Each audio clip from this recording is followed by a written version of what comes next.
Hi mga kakonchava, day 4 po tayo ng ating 365-day real estate journey.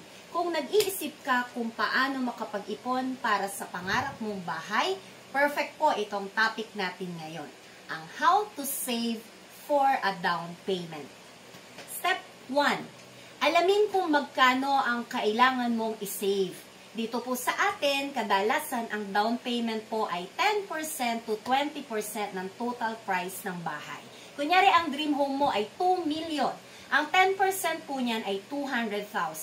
Kung gusto mong makaipon in 2 years, kailangan mo ng 8,333 per month. Pero syempre, tandaan mo rin na kung after 2 years ka pa bibili, posible nang mag-price increase ang property na gusto mo. Kaya mas mabuti kung mag-set ka ng extra allowance para sa budget mo.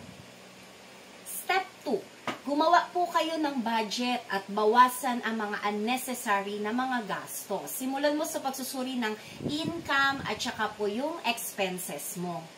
Ilista po yung lahat ng gastusin mo per month. Tapos, hanapin nyo po yung pwede nyong i-cut. Gaya po halimbawa ng less ng food deliveries. Skip nyo po muna yung mga coffee shop. O kaya bawasan po nyo yung mga shopping. Ilagay ang natipid mo sa ipon fund mo. Every peso counts.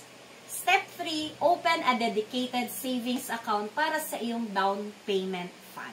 Dapat po, hiwalay ito sa daily expenses account mo.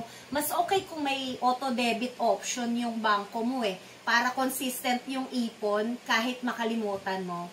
Trust me po, mas madali po mag-ipon pag hindi mo na nakikita o nagagalaw yung pera mo. Step 4. Good news po hindi mo kinakailangang ipunin yung buong down payment agad kung pre-selling po ang bibilhin mong bahay. Sa developer mo na ito babayaran at madalas po naka-installment pa sila. Piliin po ang mga pre-selling properties na may 1 to 2 years na pay installment plans. Ito rin ang magiging paraan mo ng pag-iipon ng down payment habang hinihintay nyo po yung completion ng bahay. Convenient po yun. Step 5 po, maghanap po kayo ng extra source of income. Pwedeng part-time work, yung online selling, o kaya po yung freelancing.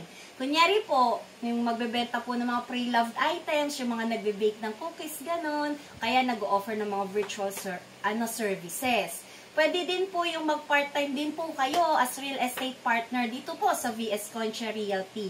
Yung kikitain mo, diretso po yun sa down payment fund. Yon, mga kakonchava, simpleng steps para makapag-ipon ng mga pang-down payment. No? Remember po, consistency is key.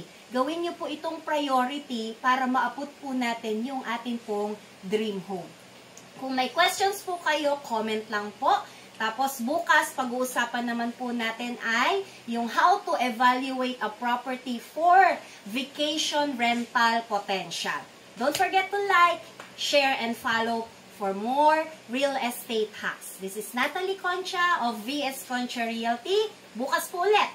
Laging tandaan, real estate is for everyone. Let's learn together.